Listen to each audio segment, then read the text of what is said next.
There is a very common, and I'm sure Tristan has seen this as well. There's a very common misconception about powers of attorney and what they are. I think a lot of people expect it to be this is a directive from the person who signed the attorney to you to do what I say. It doesn't work that way.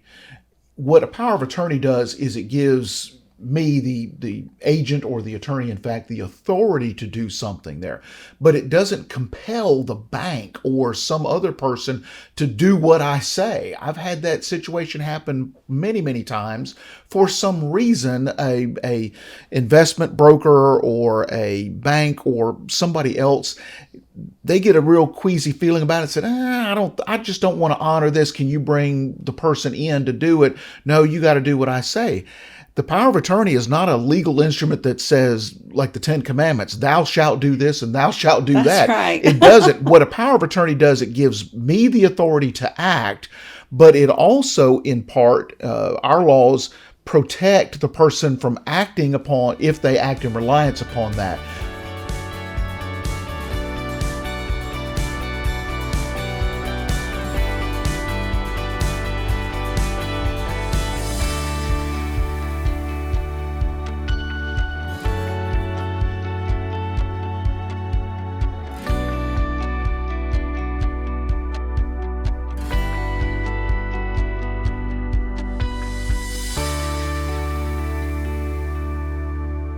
Hi, and welcome back to our Century Check-In podcast brought to you by Century Bank, where we take banking personally. Today, we have two very special guests. I'm excited about this episode, Tristan Armour and Mr. Stephen Burrow. They're local attorneys on the coast. Pascagoula is where your office is that right? We have an office in Pascagoula, Okay. but we spend a good bit of time up here as well. We had an office here in Lucedale up until about, a year ago, Stephen? Thereabouts, yeah. Yeah. Oh, I don't really think I ever knew that. How about that? Yep. Yeah. Okay. Well, this morning we're going to talk about something that really nobody likes to talk about, but at the bank we think it's really important. It's about planning for the future, financial planning, healthcare planning, those conversations that people find tough to have. So we wanted to get y'all in today just to have your expert opinion on a few topics that we find that when our customers come in to see us, it's really the questions that they're asking, the things that they need help with, the things that they need our opinion on. We're very cautious not to give our opinion. We don't give legal advice here at the bank. So we wanted to have y'all in this morning just to talk about a few topics. I really wanted to start real quick just to let y'all tell our viewers, just a little bit about yourself. So we'll start with you, Tristan. All right. Again, Tristan Armour. I'm an attorney. My office is in Pascagoula. I practice in George and Jackson counties. The bank is a client of mine, one of my favorites. All right. Yes, you guys treat me very well. And, there's a reason there's two lawyers here today. Stephen is a smart guy, and he plans ahead. I'm the guy that usually has to put out the dumpster fire. That's usually my role when things are not done well. I would probably lean towards that. That's probably my role too. and I'll be honest, I every time I have the matter come in that's the dumpster fire, every client says, I wish I had planned better or thought through this sooner. Yes. And you're right. You kind of hit on one thing. What we say today is not legal advice. This is more Steve and I trying to educate or provide education, legal education. If you got questions, you do need to talk to a lawyer. Us, anybody, I don't care. But this is not what you rely on as legal advice today. This is sort of informational. Informational, that's right. I've been practicing law, I hate to say it, getting on 30 years. All right. I'm licensed in both Alabama and Mississippi. And, I've done everything from a capital murder trial to a mass tort case from a flood to matters in bankruptcy and everything in between. So you got a lot of stories to tell. I could bore you. I could talk war stories all day long, but we won't do that today. We'll try to stay on point. Okay, great. All right, Mr. Stephen, tell us just a little bit about yourself. Well, originally from Pascagoula. After college and law school, have been a lawyer for the last 32 years. I became a lawyer in large part because I wanted to be a doctor. My father and two brothers are physicians, and I pretty quickly realized in my second year of college that I wasn't cut out for the field of medicine, even though I loved it. And so I figured the next best thing I could do was be a lawyer. And when I finished law school, I was doing medical malpractice defense cases left and right. And even have defended the one time my father was sued, got that dismissed, defended a brother in a case as well. Well, that worked out. Y'all got it all in the family together. Well, at least I could join in the conversations around the dinner table. Exactly. I can relate to that. My older sister went to nursing school, and my dad just absolutely knew I was going, and I absolutely knew I was not. So, but as time went on and medical malpractice kind of has faded away, it's not as prevalent as it was back in the day. I needed to gravitate towards something else, and part of that has been what I'll call generally estate planning. The baby boomer generation is now, the majority of them are retired. Their kids are gone. And so they are beginning to look and see, well, mom and dad have gone, so I need to start planning for my future. And it really has just sort of gravitated towards that in part. And plus, I'm seeing that side of my practice really, I would say in the last 18 months, just explode. And it's been great to see so many people who do want to plan and are trying to plan, but it's also spun into not everybody always gets along and is friendly. And that's right. I've had some estate litigation, and there are times that Tristan's had to get involved with that as well. So it's sort of all over the place when it comes to where I am, but I do a fair amount of practice here in estate planning and estate litigation. Okay. Well, I'm kind of glad to hear you say that you see a rise in people being more aware and conscious and proactive in trying to plan for that. At the bank, we kind of see that, a lot of our customers don't start that ahead of time. And of course, we get in on the end of that whenever we have the children, the grandchildren coming in wanting money. It's not their money to take. It's not our place to give it. So I wanted to start right there this morning. Let's just start with joint accounts and safe deposit boxes, joint ownership versus payable on death beneficiaries. So here at the bank, we really have to be careful about the difference in that. Like if somebody's going to add somebody as a joint owner, they have all ownership rights to that money, which is all well and fine, especially if they get sick, things like that. And then we, kind of run into an issue whenever they just name a beneficiary, a POD, because when that person is sick or incapacitated or not able to come to the bank or speak for themselves, we find that those beneficiaries come in, but yet still legally, we can't talk to those beneficiaries. They don't have access to that money or that information. So how do you go about counseling a client into which way they should go as far as joint ownership and only beneficiary? Well, let me start off by saying one of the things that is most frustrating for me is how every bank seems to do this differently. Oh, okay. And I can give you a few war stories, but suffice it to say, how it's handled depends a lot on the bank itself. Mm-hmm. But generally speaking, you can have a joint account, which is just like an account a husband and wife may have. You add a child, hopefully, or a responsible friend or someone, especially if you're advanced in years and maybe you're like my father who passed away recently, was bedbound and he physically could not sign checks. Mentally was fine, but he just couldn't sign the checks and do anything. So it helps to have someone else on the account to take care of those things. But as you pointed out, when you add that person to the account, they have legally the same rights and the same abilities to access those funds as the original account holder. That's so right. You got to be very, very careful in your selection of who you add to that account. The payable on death clause mitigates some of that problem because, well, that just means that I've declared that upon my passing, I want this person or these persons to have these funds. And that's great and wonderful. Think of it as a will for the account. But those individuals don't have any access or ability to access those funds typically. Mm-hmm. So you have to find a way to balance between the two. There's no one size or one shoe fits all sizes.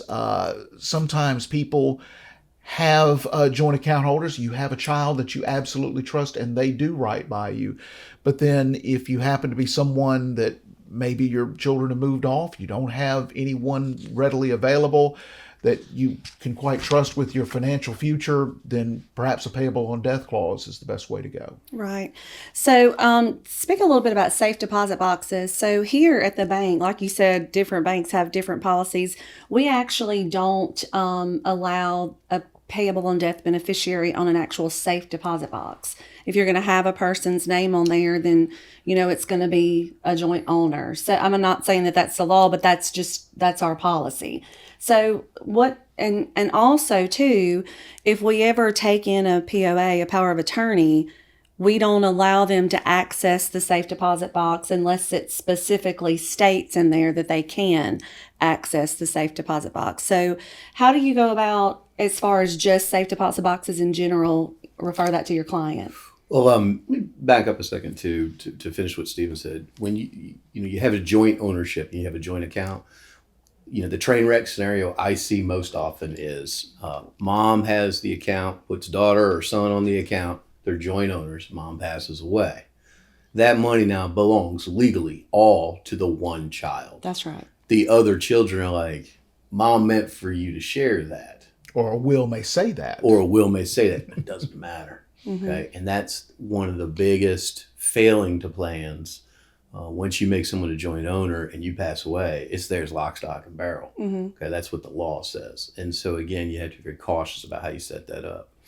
The safety deposit boxes, it's more like picture a lease. Okay, mm-hmm. That's sort of why it's a little different. It's not an account. It's not a promise. It's almost like a lease of physical space here at the bank. Okay. That's a good way to look at it. I hadn't thought about that. And it's a place where you park things that are secured. Mm-hmm. Access to it by power of attorney. A power of attorney doesn't do anything magic. It only does what the words say it does. If you want the power of attorney to allow your agent, we use these words, principal, okay? Mm-hmm. I'm the principal. It's my stuff. I do a power of attorney and I make you, it's called the attorney in fact. I can make you an attorney today. But you're an attorney in fact, not attorney in law. Okay. And the attorney in fact can do anything I specifically say he can do for me. Similar to like your role here at the bank. The bank allows you to do certain things under your name and title, but it's not like you can go out and borrow money on behalf of the bank. That's correct? Right. That's right. Power of attorney works the same way. If you do not state in there that they can access your safety deposit box, then the principal has not given the agent the authority to do that act.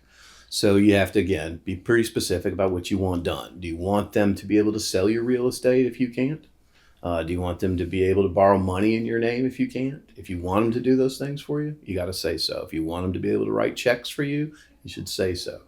I don't know that power of attorneys get overly specific, but if you said something like handle my financial affairs or handle my financial accounts, you've probably got most of it covered. Mm-hmm. But as far as real specifics, you can put those in the power of attorney too. Right. It's no one size fits all. Okay. Again, it sounds silly to say, but this is why people go to lawyers. Mm-hmm. Anybody can type up a form. That's to right. get it narrowly tailored to work for you. You got to talk a little. You got to understand what the person wants done if they're unable to do it. And so, whenever y'all are counseling with clients about POAs and things like that, are you quick to encourage them to be specific, like to specifically state those things if they will or can? You kind of hit the big things, right? What do you own? What do you owe? What do you really want done? What's got you in here today? Mm-hmm. Okay, what are the big things? You're not going to get everything, but what are the big things? And yeah, you as a lawyer, it's kind of your job to make sure those are at least addressed and what you do for them. Before we leave the power of attorney, the one thing I want to clear up, there is a very common, and I'm sure Tristan has seen this as well, there's a very common misconception about powers of attorney and what they are. I think a lot of people expect it to be, this is a directive from the person who signed the attorney to you to do what I say. It doesn't work that way. What a power of attorney does is it gives me, the agent or the attorney, in fact, the authority to do something there. But it doesn't compel the bank or some other person to do what I say. I've had that situation happen many, many times. For some reason, a investment broker or a bank or somebody else, they get a real queasy feeling about it. Said, I just don't want to honor this. Can you bring the person in to do it? No, you got to do what I say. The power of attorney is not a legal instrument that says, like the Ten Commandments, thou shalt do this and thou shalt do That's that. right. It doesn't. What a power of attorney does, it gives me the authority to act, but it also, in part, our laws protect the person from acting upon, if they act in reliance upon that. But yet, if they have something wrong or something that they feel is just not right about the situation, they can choose to basically say, no, I'm not going to do what you ask pursuant to this power of attorney. And there's no liability. There's no real, you'd end up having to go to court potentially to do that. But again, most people think if I have that power of attorney, that means everybody's got to do what I say when it comes to this. And no, it doesn't work that way. That's right. That's right. That's great. I'm glad you brought that up. That's a great thing to tell people. Moving on to trust accounts really quick. So I want y'all to tell our viewers just a little bit about the difference in like a true trust and a living trust. We have several customers lately who have been coming in and asking for their accounts to be set up in a living trust because they have created one. We're very very particular about that. We don't actually advertise that we offer trust accounts. We feel like that, we need to have a whole department that kind of watches over that. But we have had a lot of people lately asking to change their accounts into their living trust entity that they formed. So can you tell us a little bit about the difference in that and why people are leaning towards that? They're leaning towards it because it's something they read on the internet. Boy, okay. I was getting ready to say the reason people are leaning towards it, I think, is because of marketing. Okay. What I'm about to say is probably going to be heresy to to some lawyers, especially those who do estate plannings. I'm not a big trust guy. Okay. I think trusts have they're very good instruments and methods to safeguard assets, but it's very dependent upon the circumstances that are there. A classic example is if you are elderly, maybe in poor health, and you've got a child who is either a minor, can't handle their own affairs, or perhaps you have even an adult child who is not very good with money. Mm-hmm. And you need to sort of safeguard their interests by having a third person sort of shepherd that money and invest it and make sure that they don't just blow through it, or in the case of a minor, can't legally or shouldn't legally have access to it until they become an adult. And so those are all classic and very good instances to have a trust. But I think there's a lot of misinformation about just, well, everybody needs a trust because everybody needs asset protection, or everybody, there's a tax reason for it. And I really think that the vast majority of people in our area don't need a trust if you're trying to say, look, there's a tax issue here. Mm-hmm. That's not the case. Okay.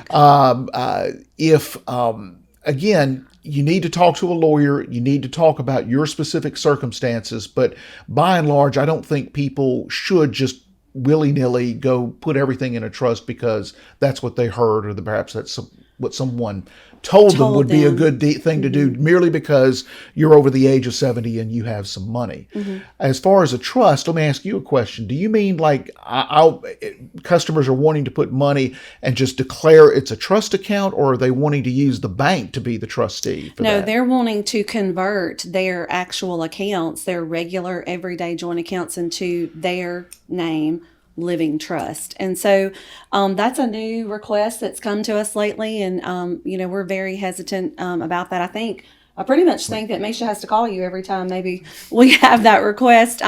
We don't have an actual trust department here that oversees those types of accounts, so we are not really open to banking those unless there's a specific reason why we would need to. Do you ever ask them, why are you doing this? Well, so funny you should say that. Okay. I had one customer, he actually passed away this past year, and he, a few years ago, came in and he was adamant that he had to convert his account to that. And like I said, I've banked him for a long time and know him personally. And so I just asked him, I said, so why did you decide to do that? He retired and all that. He said, well, this is what my financial planner said that I should do. So this is what I've done. That was his answer. He didn't really have a clear-cut answer, any type of specific reasoning as to why he did that. He did have, several assets. I wouldn't say it was a ton, but he had a few. I think what drove some of this, and again, I'm not an expert on it because I don't do it. The Medicare, Medicaid, and kind of some asset thresholds. If you own so much, they won't pay for long-term care or hospice or other, Medicare benefits. You have to be, a certain low level of income and assets. I think that's what drove some folks. You see in the newspaper these elder seminars and, how to keep your money, give it to your kids, and sort of, put all of your medical costs onto the government kind of thing. Right. And I think that drove a lot of it. Really all a trust is, instead of owning it, you sort of sever some of your ownership rights and just say, now I'm the trustee, I own it. And really, here's the deal. Everything I do, I have a duty to do on behalf of my beneficiaries. So you come down here and you create a trust account, but then you continue to use it and spend it like you always have. Guess what you've probably done? You violated your duties as a trustee. So again, there's a million little reasons I think that's not a great idea. Mm-hmm. But like Steven said, if you have a lot of assets or assets belong to someone that can't manage them, all right, that's when you start going into the trust realm, because the trustee is a sort of financial parent to the person that can't handle it. But I guess it's a tax beat is maybe what's got people doing it. I've wondered about that. Yeah. But this old hillbilly doesn't think it's a great idea. And the tax issue really, as far as the IRS is concerned, and I'm not a tax attorney, I try to stay in my lane, but everything I've seen about trusts and the IRS is if it is a revocable trust, the IRS just blows through that. They don't care. They treat that still as your money because you have it under your control. When you get into the irrevocable trust, that's a little bit different animal. But like Tristan said, you've got to manage that money that formerly was yours as if you are a fiduciary for whoever the beneficiaries are. And plus now you're going to incur some administrative costs, predominantly for having to file tax returns for that trust every year. So you have to file your personal return and now pay however much money you need to for a trust return. And let me tell you, trust returns are going to cost you more money than your personal return would, because CPAs now have a heightened duty when it comes to preparing that trust return. So they end up charging more money. Mm-hmm. The Mississippi law has a specific for banks statute on trust accounts, okay, and that you guys can by law create trust accounts, and you're not the trustee. The bank's not the trustee. The designation for the account is I am the trustee, okay, and here's the beneficiaries. And again, it's another tool to sort of say, all right, it's my money while I'm alive, and when I die, it goes, to the beneficiaries, and that's one thing the trust account at the bank can accomplish. But so does payable on death. I was just fixing to ask you that. And payable on death doesn't come with fiduciary duties as a trustee. That's right. So I think people are maybe misusing it. Yeah. Is what they're doing. So for our everyday customer, the hardworking everyday customer who wants to protect their money that they've worked so hard for, you do feel like as long as they've planned ahead to have a joint owner or to have designation of beneficiaries, they would be safe to go that route instead of being kind of pushed into the trust direction. Well, here's the other thing too. Y'all don't care how many accounts they have. That's right. All right. So how about one account in their name with some for maybe a year's worth of living expenses? If you got a bunch of extra and it's here at the bank, all right, set that one up that maybe passes upon death. I mean, you can plan it out, and you don't have to put all your eggs in the same basket, and I don't know that people consider it that way either. Do a spread, if you will. Yeah. And then maybe, again, if you had joint ownership with one child who primarily runs you to the doctor and takes care of you, and you kind of fill it up as you need it and it drains down, and you monitor it and manage it. That could be a good tool, but it's how you wield the tool. right? But putting all your eggs in one basket and put it all in a pay on death, I'm going to put it all in a trust account, that's probably not thorough planning. That's right. That's great. Okay. Well, let's just expand just a little bit on power of attorney. I wanted to expand just a little bit on that with the difference in having only a healthcare power of attorney that's only specified to that, and then just having a general durable power of attorney. What do you think the biggest difference is in that? And what do you see mainly when people are looking for power of attorneys that they need that for? Is it truly mostly the healthcare initiative part, that's area, or is it just as a whole? Well, they're two completely different instruments. I mean, they both are powers of attorney, but both of them, a general and durable power of attorney typically is for financial means. It's dealing with someone's assets. It may be helping. I got everything as mundane to paying the utility bills to I have to move money from my father's IRA because he has a required minimum distribution into this account. So it covers a broad category of things, but it tends to be limited to dealing with someone's assets and income.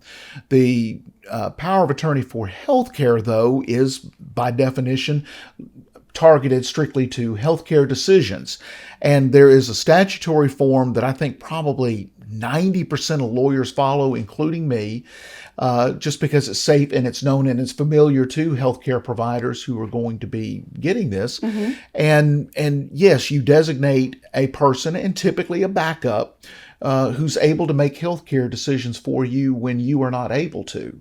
So they're two pretty different instruments, but they both fulfill very vital needs. They do. And let me ask you this question. I feel like sometimes just in talking to my customers, I have a lot of customers who are into retirement and older. They have the misconception that you have to sometimes make that person the same, that you can't have a separate healthcare POA and then have another maybe child, this other child to be the general durable.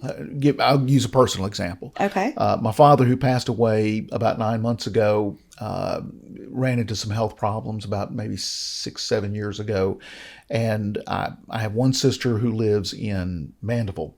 She became my dad's general power of attorney because she could write his checks. She was retired. I mean, she had the time to take care of that because it's amazing. Doesn't matter how old you are, you still have bills to pay and things to take care of, especially around the house, making sure the grass was mowed and so forth. She could do all that remotely.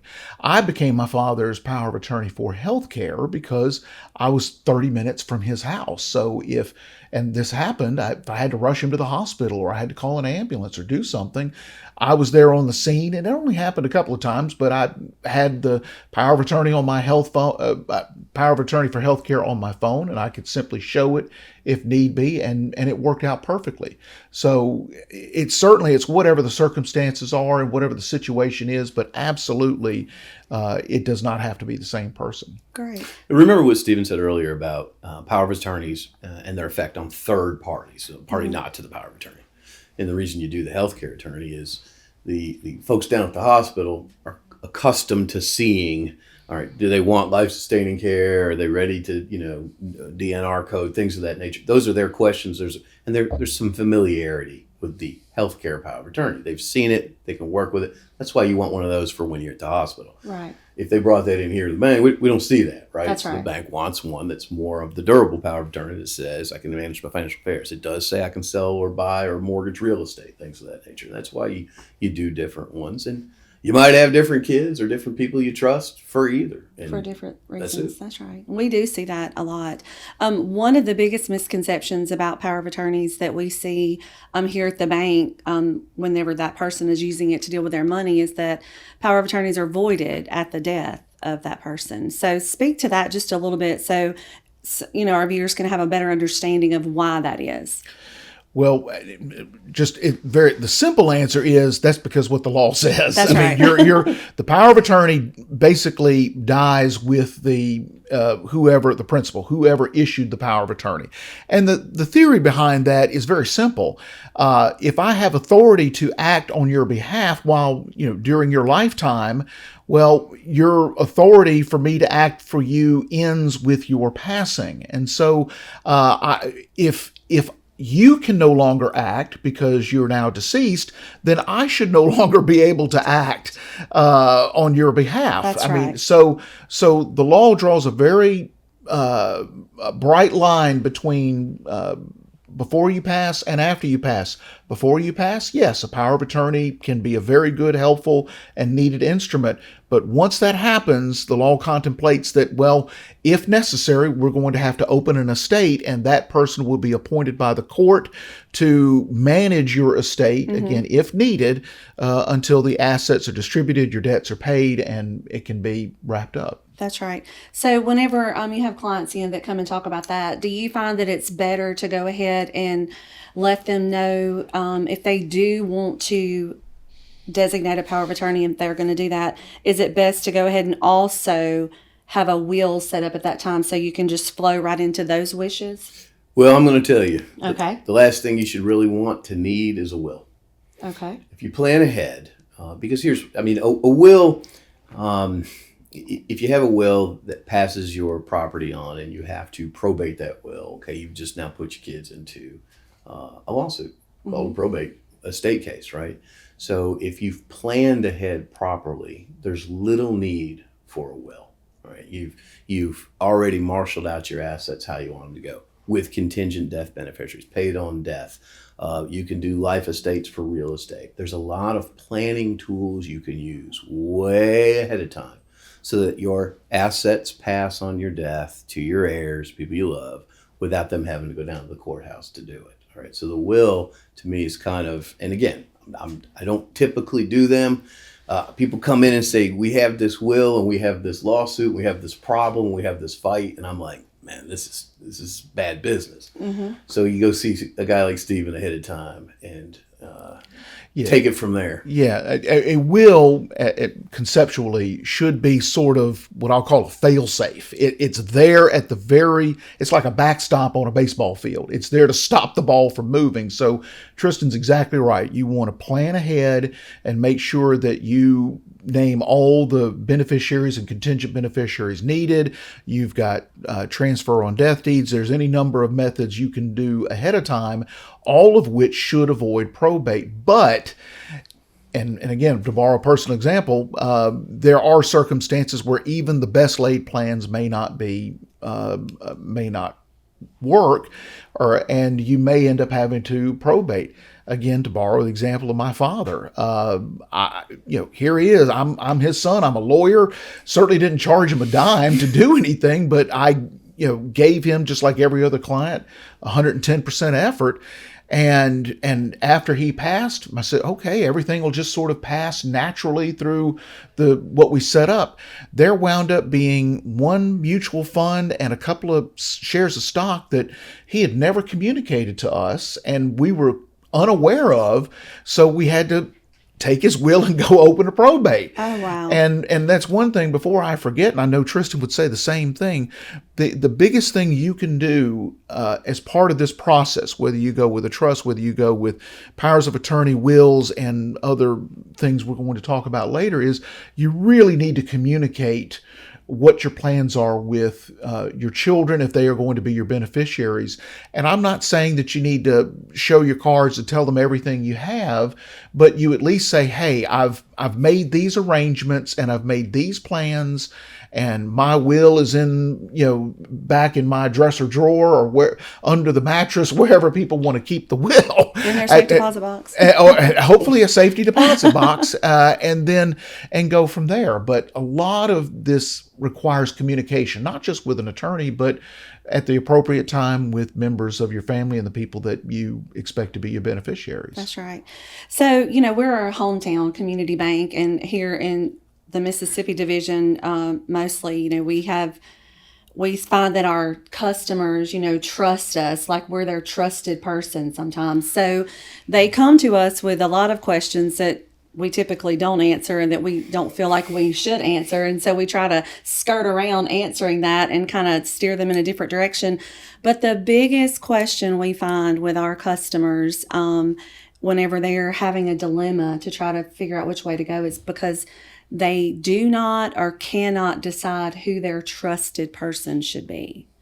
So do you find that like when a client has come in and you're counseling with them which way to go? You want to hear a war story? Yes, tell me one. I've probably been a lawyer about 2 or 3 months. Oh, you were just a newbie, huh? Absolutely. Okay. Didn't know much about anything. But a gentleman came in. He had worked at the shipyard his whole life. He had invested well and saved well. And he wanted to do a will, and he also wanted to do a healthcare power of attorney. And, he had one daughter. He had a current wife and an ex-wife. Wow. And he said to me, okay, I want my daughter to inherit everything, and I want my daughter to have my, healthcare power of attorney. I said, well, it says here we got to have a backup in case your daughter can't do it, refuses to do it. Who do you want it to be? And you know who he said?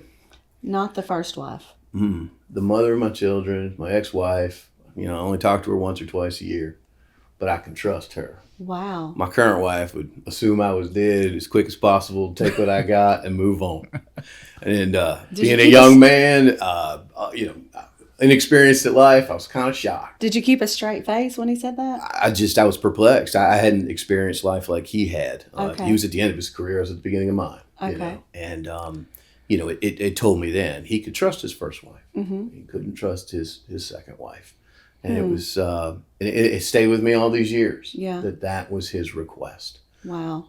And so, picking a responsible person to look after you is tough. Yeah. But your children, if they're not crazy, addicted, or some of these other problems, they'll do their best. It's not going to go great. Not everybody's going to be happy. It's it's not a perfect world, but picking someone you trust.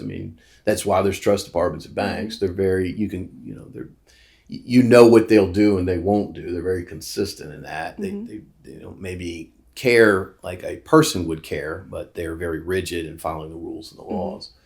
But picking someone's that's a tough question. It really is. And let me move into this personal story. I'm going to tell you this, and moving into guardianship, I just want you to touch on that really quick. So I have a lifelong friend who, her children are very close to me. They call me aunt, even though there's no blood relation. She and her husband were getting ready to go on their first trip out of the country since they had their children. And they called me up. They're like, hey, we need you to come to dinner. Hey, we need to have a conversation. So they wanted me to be their guardian of their children should anything happen to them. Now they're not. Both of their parents are alive, and I have a great relationship with both of their parents, and I was very conflicted as to how I should answer that question. So how do you, I feel like that was, of course I did agree, and of course, thank God I've never had to be that person or fulfill that role. But, to me, whenever a person is choosing guardianship of their children and trying to designate that in a legal binding document, that gets a little sticky when you start choosing a person outside of your family. Well, and sometimes you have a difficult choice even inside the family. That's right. Is it going to be the daddy's family, or is it going to be the mama's family that takes care of the young kids? I will say, typically, in terms of choosing a trustee for an estate, if one has to be opened, or an executor or administrator, I've been astonished at how people, by and large, make the right choice. It's astonishing that if they have 5 kids, they pick the exact right one to do that.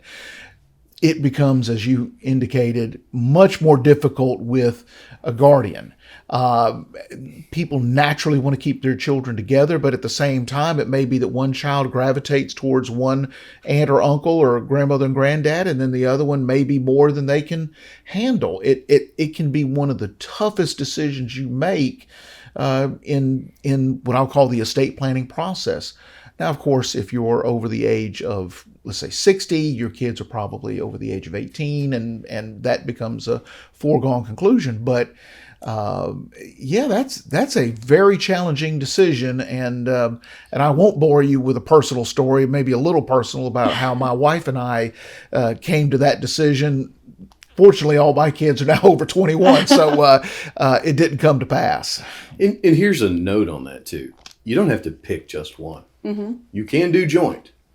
And so the benefit of joint is you get kind of a consensus. You get kind of a, it's not a unilateral decision. The downside is, too many cooks can spoil the broth. That's Okay, right. so now you've required some folks in the future to work together and come to a common decision. That doesn't always happen either, but it's something to be considered.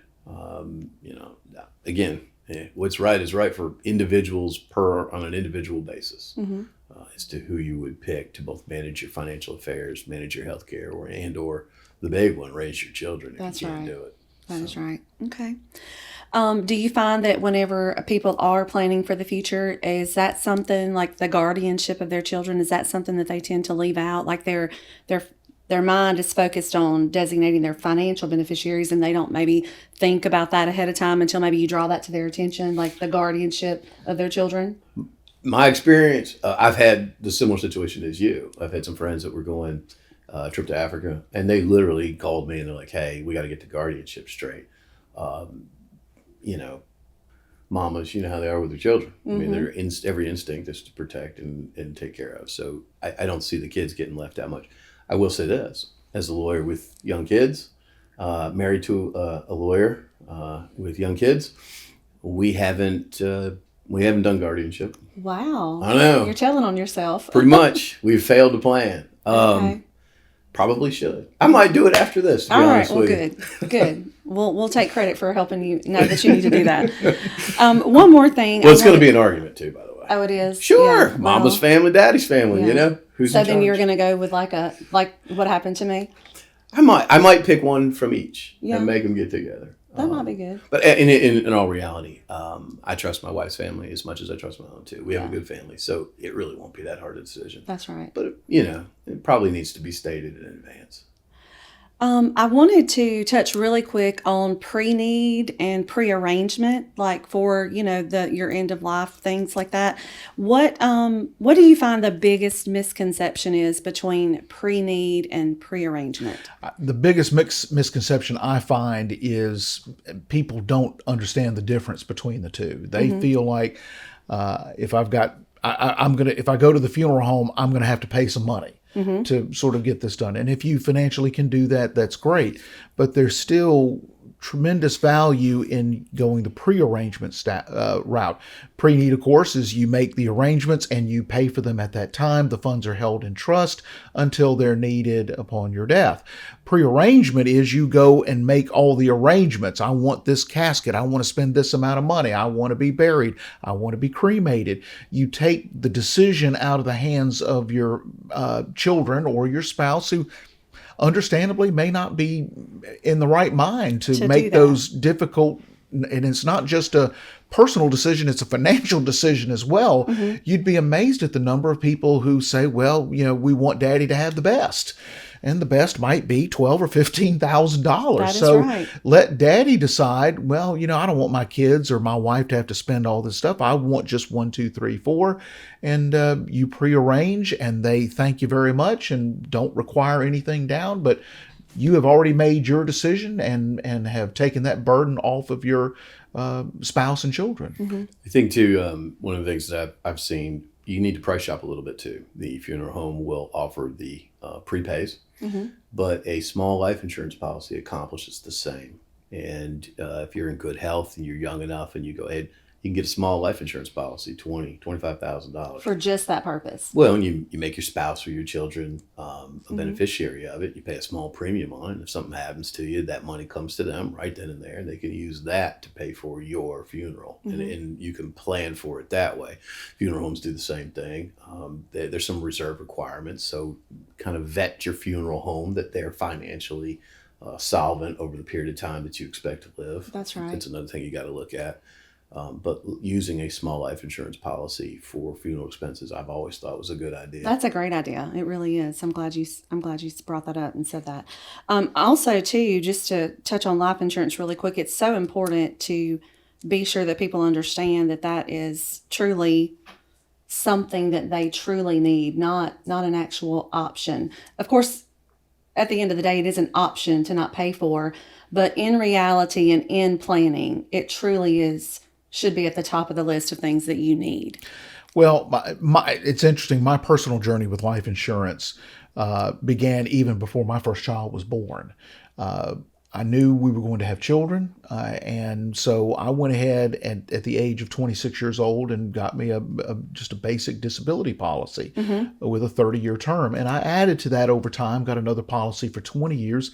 And the purpose of life insurance, as I saw it, was to meet the gap in the event something happened to me so that my children would go to school, get them through college, and supplement my wife, who is a pharmacist, supplement her income so now she didn't have to be a full-time mother for 4 children and be a full-time pharmacist.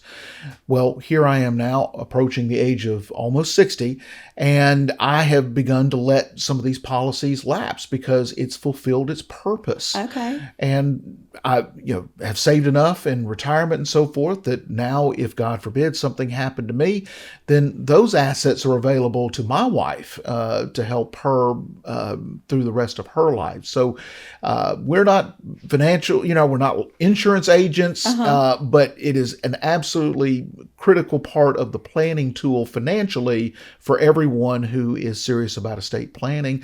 But I find it's a decision you've got to make at a young age. If I went to buy health insurance, I'm paying, let's say, $115 a month for $750,000 in health insurance because I got it when I was 26 years old. If I tried to do that now, you're looking at potentially $800 a month for that. So Yes. the key I found, again, personal experience only, was to do it early, do it sooner rather than later. Yeah. Yeah, you could do a whole podcast on life insurance. For there's sure. whole life, universal life, term life. I mean, there's a million ways to use life insurance to offset financial gaps that occur if you die. And just like Steve, it's the same way I use the tool. If you have assets and you've invested and you get older, what's the need? But when you're younger, you got to think ahead if something happens to you, especially if you're the breadwinner. It's affordable, especially term life. It's pretty affordable. It is, as yeah. a stopgap measure to make sure that your spouse and your kids, aren't on the street 3 months later if something happens to you. And just financially, we also, here at our bank, we also offer credit life insurance. That's not a requirement, of course, to get a loan here, but it is an option that you can put on most of the loans that we offer here. And you throw the word credit in front of it, but it's life insurance. And instead of a funeral cost, it's paying off my vehicle, paying off my mortgage. Great ideas. You're not required, people push it. You're not required to get credit life. But if you're young, you're starting a young family, it's not a bad option. It really isn't. And here's the deal, shop around too. You don't have to buy it right from the place that you're arranging your financing. You can shop around and get a good price on it. And you could even just do, okay, I've got, $200,000 mortgage and a $50,000 auto note. I'm going to go get a $250 policy from somebody. And then if something happens to you, it will pay off the debts that are secured by those assets. Because what happens if you die and the spouse says, I don't have $50,000 to pay off the note of the truck? Well, guess what? The truck is going to be returned to the bank. They're going to sell it, and they probably don't get what's owed on it. And so there you are without your spouse, and you have an accelerated debt staring you in the face. That's right. And so if that's something that really concerns you, credit life is not a bad option. That's right. We of course, it is a selling point for us, but we do, offer that mainly because we want our customers to have an option to be protected. I'll be honest. I have had to, I'm the train wreck guy. Here's these debts. They're not paid. They're in default. You go to the spouse and they're like, well, yeah, my spouse died 6-9 months ago. Can't afford it anymore. At the financial institution that I represent is no more thrilled about that than anybody. That's You got to collect the money. It was borrowed. We can't, it's depositors' money that gets loaned out. You have a duty to get it. But it's an awfully sad thing It to truly go to somebody is. that lost their spouse, and now you got to shake them down to pay their debts from the deceased spouse. It is a hard thing to do. It is. And it's avoidable with credit life. That's right. And it is probably one of the hardest parts of being in lending, for sure. No doubt. Well, I feel like the time has passed so quickly today. I feel like I have more questions written down. We may have to have y'all on later. That wasn't 5 part minutes? 2. No, it wasn't 5 minutes. Okay, well. I appreciate y'all so much for coming. I think this is going to be really educational, really interesting for our viewers. I know there was so many things that we probably didn't hit on or touch on, but I do appreciate y'all coming. We, as a bank, as a whole, appreciate y'all coming. We'll come back if you ask. Yes, and we probably will. We'll probably have y'all back for who knows what we come up with. There's no telling. So, Well, thank you so much for having us. It's been great talking to you, and it's been great to share sort of our stories. And you're right, we really have just scratched the surface. yeah, we have Stacy. She's our marketing producer. She's behind the scenes, and we were talking about this. I was like, Stacy, I think we can probably get 2 episodes out of this. And she said, well, you're probably right, but let's just see how this goes. So definitely, we're probably going to have y'all back. Okay. So thank y'all for joining us today. Remember to like and subscribe and look us up, and y'all have a great day.